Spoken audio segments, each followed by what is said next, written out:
Flipped by Wendelin Van Draanen.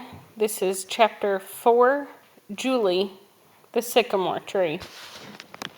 I love to watch my father paint, or really, I love to hear him talk while he paints.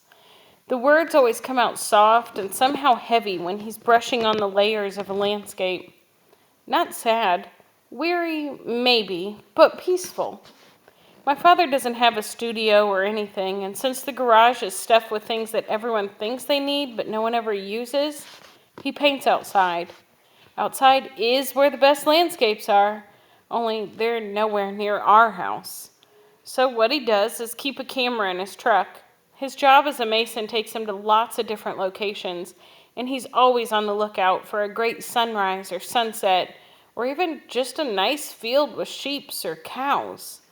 Then he picks out one of the snapshots, clips it to his easel, and paints. The paintings come out fine, but I've always felt a little sorry for him, having to paint beautiful scenes in our backyard, which is not exactly picturesque. It never was much of a yard, but after I started raising chickens, things didn't exactly improve. Dad doesn't seem to see the backyard or the chickens when he's painting, though. It's not just the snapshot or the canvas he sees either. It's something much bigger. He gets this look in his eye like he's transcended the yard, the neighborhood, the world. And as his big calloused hands sweep a tiny brush against the canvas, it's almost like his body has been possessed by some graceful spiritual being. When I was little, my dad would let me sit beside him on the porch while he painted, as long as I'd be quiet. I don't do quiet easily, but I discovered that after 5 or 10 minutes without a peep, he'd start talking. I've learned a lot about my dad that way. He told me all sorts of stories about what he'd done when he was my age and other things too, like how he got his first job delivering hay and how he wished he'd finished college. When I got a little older, he still talked about himself and his childhood, but he also started asking questions about me. What were we learning at school? What book was I currently reading? What did I think about this or that? Then one time he surprised me and asked me about Bryce. Why was I so crazy about Bryce? I told him about his eyes and his hair and the way his cheeks blush, but I don't think I explained it very well. Because when I was done, Dad shook his head and told me in soft, heavy words that I needed to start looking at the whole landscape. I didn't really know what he meant by that, but it made me want to argue with him. How could he possibly understand about Bryce? He didn't know him. But this was not an arguing spot. Those were scattered throughout the house, but not out here. We were both quiet for a record-breaking amount of time before he kissed me on the forehead and said, "Proper lighting is everything, Juliana." Proper lighting? What was that supposed to mean? I sat there wondering, but I was afraid that by asking I'd be admitting that I wasn't mature enough to understand. And for some reason it felt obvious, like I should understand. After that, he didn't talk so much about events as he did about ideas. And the older I got, the more philosophical he seemed to get. I don't know if he really got more philosophical or if he just thought I could handle it now that I was in the double digits. Mostly the things he talked about floated around me, but once in a while something would happen and I would understand exactly what he had meant. A painting is more than the sum of its parts, he would tell me, and then go on to explain how the cow by itself is just a cow, and the meadow by itself is just grass and flowers, and the sun peeking through the trees is just a beam of light. But put them all together, and you've got magic. I understood what he was saying, but I never felt what he was saying until one day when I was up in the sycamore tree. The sycamore tree had been at the top of the hill forever. It was on a big vacant lot, giving shade in the summer and a place for birds to nest in the spring. It had a built-in slide for us, too. Its trunk bent up and around in almost a complete spiral, and it was so much fun to ride down. My mom told me she thought the tree must have been damaged as a sapling, but survived. And now, maybe 100 years later, it was still there, the biggest tree she'd ever seen. A testimony to endurance is what she called it. I had always played in the tree, but I didn't become a serious climber until the 5th grade, when I went up to rescue a kite that was stuck in its branches. I'd first spotted the kite floating free through the air and then saw it dive bomb somewhere up the hill by the sycamore tree. I've flown kites before, and I know. Sometimes they're gone forever, and sometimes they're just waiting in the middle of the road for you to rescue them. Kites can be lucky or they can be ornery. I've had both kinds, and a lucky kite is definitely worth chasing after. This kite looked lucky to me. It wasn't fancy, just an old-fashioned diamond with blue and yellow stripes. But it stuttered along in a friendly way, and when it dive-bombed, it seemed to do so from exhaustion as opposed to spite. Ornery kites dive-bomb out of spite.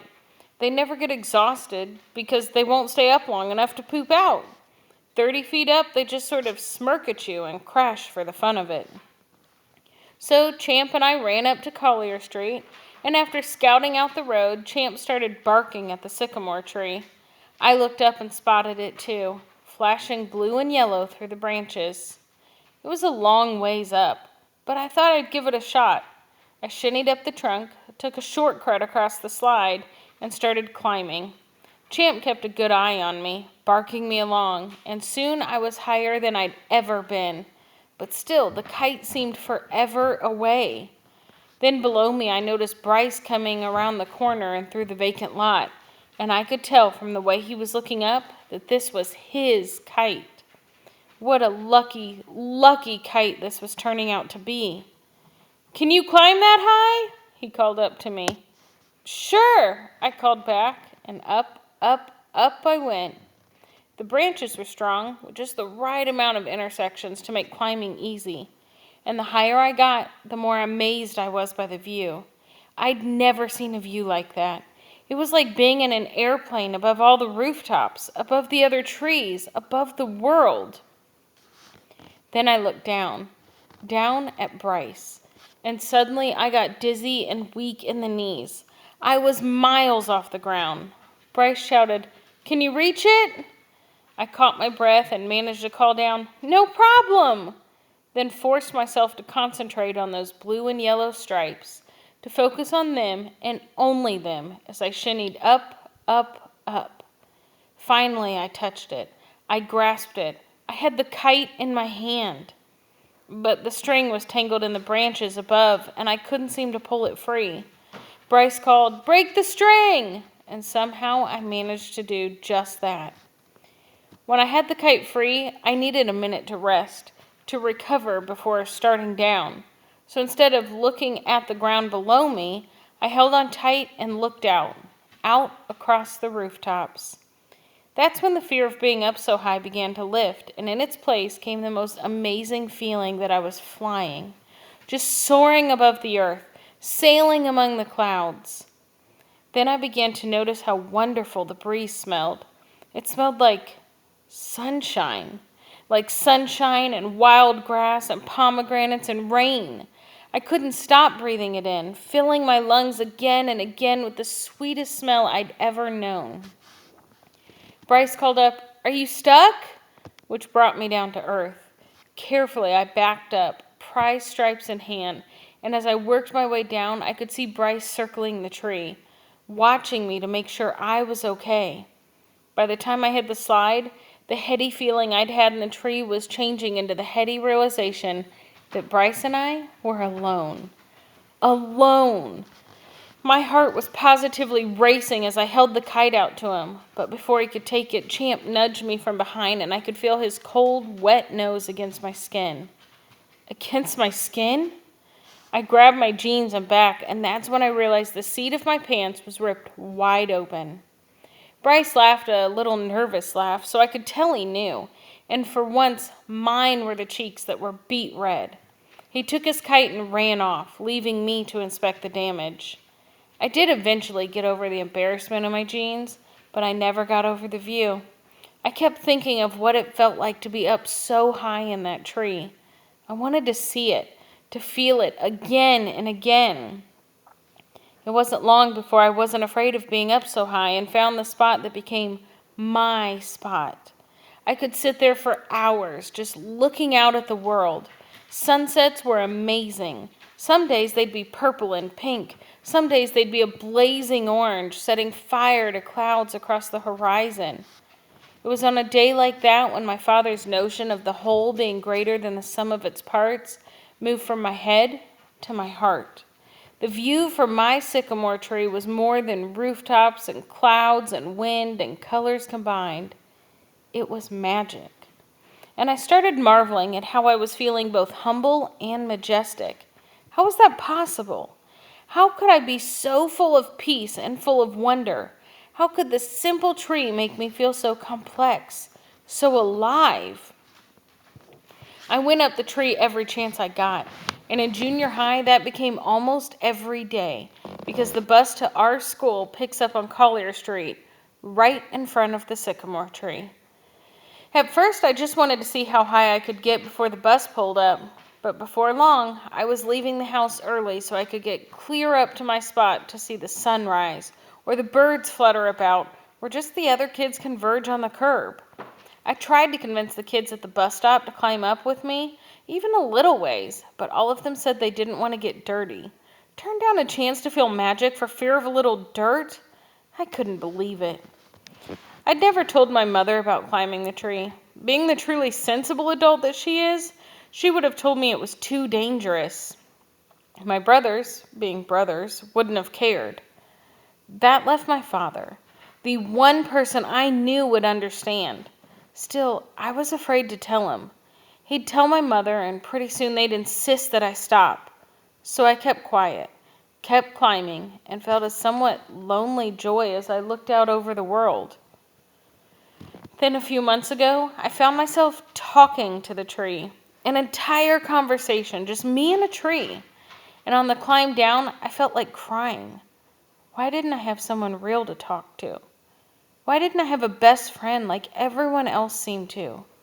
Sure, there were kids I knew at school, but none of them were close friends. They'd have no interest in climbing the tree and smelling the sunshine. That night after dinner, my father went outside to paint. In the cold of the night, under the glare of the porch light, he went out to put the finishing touches on a sunrise he'd been working on. I got my jacket and went out to sit beside him, quiet as a mouse. After a few minutes, he said, "What's on your mind, sweetheart?" In all the times I'd sat out there with him, he'd never asked me that. I looked at him, but couldn't seem to speak. He mixed two hues of orange together, and very softly he said, "Talk to me." I sighed so heavily it surprised even me. "I understand why you come out here, Dad." He tried kidding me. "Would you mind explaining it to your mother?" "Really, Dad, I understand now about the whole being greater than the sum of the parts." He stopped mixing. "You do? What happened? Tell me about it." So I told him about the sycamore tree, about the view and the sounds and the colors and the wind, and how being up so high felt like flying, felt like magic. He didn't interrupt me once, and when my confession was through, I looked at him and whispered, "Would you climb up there with me?" He thought about this a long time, then smiled and said, "I'm not much of a climber anymore, Juliana, but I'll give it a shot, sure. How about this weekend, when we've got lots of daylight to work with?" "Great!" I went to bed so excited that I don't think I slept more than 5 minutes the whole night. Saturday was right around the corner. I couldn't wait. The next morning, I raced to the bus stop extra early and climbed the tree. I caught the sun rising through the clouds, sending streaks of fire from one end of the world to the other. And I was in the middle of making a mental list of all the things I was going to show my father when I heard a noise below. I looked down, and parked right beneath me were two trucks, big trucks. One of them was towing a long, empty trailer, and the other had a cherry picker on it, the kind they use to work on overhead power lines and telephone poles. There were 4 men standing around talking, drinking from thermoses, and I almost called down to them, "I'm sorry, but you can't park there. That's a bus stop." But before I could, one of the men reached into the back of a truck and started unloading tools. Gloves, ropes, a chain, earmuffs, and then chainsaws. 3 chainsaws. And still I didn't get it. I kept looking around for what it was they could possibly be there to cut down. Then one of the kids who rides the bus showed up and started talking to them, and pretty soon he was pointing up at me. One of the men called, "Hey, you better come down from there. We gotta take this thing down." I held on to the branch tight because suddenly it felt as though I might fall. I managed to choke out, "The tree?" "Yeah, now come on down." "But who told you to cut it down?" "The owner," he called back. "But why?" Even from 40 feet up, I could see him scowl. "Because he's going to build himself a house, and he can't very well do that with this tree in the way. Now come on, girl, we've got work to do." By that time, most of the kids had gathered for the bus. They weren't saying anything to me, just looking up at me and turning from time to time to talk to each other. Then Bryce appeared, so I knew the bus was about to arrive. I searched across the rooftops, and sure enough, there it was, less than 4 blocks away. My heart was crazy with panic. I didn't know what to do. I couldn't leave and let them cut down the tree. I cried, "You can't cut it down. You just can't."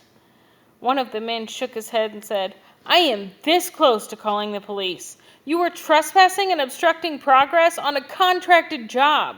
Now are you going to come down, or are we going to cut you down?" The bus was 3 blocks away. I'd never missed school for any reason other than legitimate illness, but I knew in my heart that I was going to miss my ride. "You're going to have to cut me down," I yelled. Then I had an idea. They'd never cut it down if all of us were in the tree. They'd have to listen. "Hey guys," I called to my classmates, "get up here with me. They can't cut it down if we're all up here. Marcia, Tony, Bryce, come on, you guys. Don't let them do this." They just stood there, staring up at me. I could see the bus, 1 block away. "Come on, you guys. You don't have to come up this high, just a little ways, please." The bus blasted up and pulled up to the curb in front of the trucks, and when the doors folded open, one by one my classmates climbed on board. What happened after that is a bit of a blur. I remember the neighbors gathering and the police with megaphones. I remember the fire brigade and some guy saying it was his blasted tree and I'd darn well better get out of it. Somebody tracked down my mother, who cried and pleaded and acted not at all the way a sensible mother should. But I was not coming down. I was not coming down. Then my father came racing up. He jumped out of his pickup truck, and after talking with my mother for a few minutes, he got the guy in the cherry picker to give him a lift up to where I was. After that, it was all over. I started crying and tried to get him to look out over the rooftops, but he wouldn't. He said that no view was worth his little girl's safety. He got me down and took me home, only I couldn't stay there. I couldn't stand the sound of chainsaws in the distance. So Dad took me with him to work, and while he put up a block wall, I sat in his truck and cried. I must have cried for 2 weeks straight. Oh, sure, I went to school and I functioned the best I could, but I didn't go there on the bus. I started riding my bike instead, taking the long way so I wouldn't have to go up to Collier Street, up to a pile of sawdust that used to be the Earth's most magnificent sycamore tree. Then one evening, when I was locked up in my room, my father came in with something under a towel. I could tell it was a painting because that's how he transports the important ones when he shows them in the park. He sat down, resting the painting on the floor in front of him. "I always liked that tree of yours," he said, "even before you told me about it." "Oh, Dad, it's okay. I'll get over it." "No, Juliana, no you won't." I started crying. "It was just a tree." "I never want you to convince yourself of that. You and I both know it isn't true." "But Dad, bear with me a minute, would you?"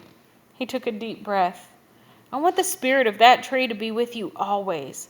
I want you to remember how you felt when you were up there." He hesitated a moment, then handed me the painting. "So I made this for you." I pulled off the towel, and there was my tree, my beautiful, majestic sycamore tree. Through the branches he'd painted the fire of sunrise, and it seemed to me I could feel the wind.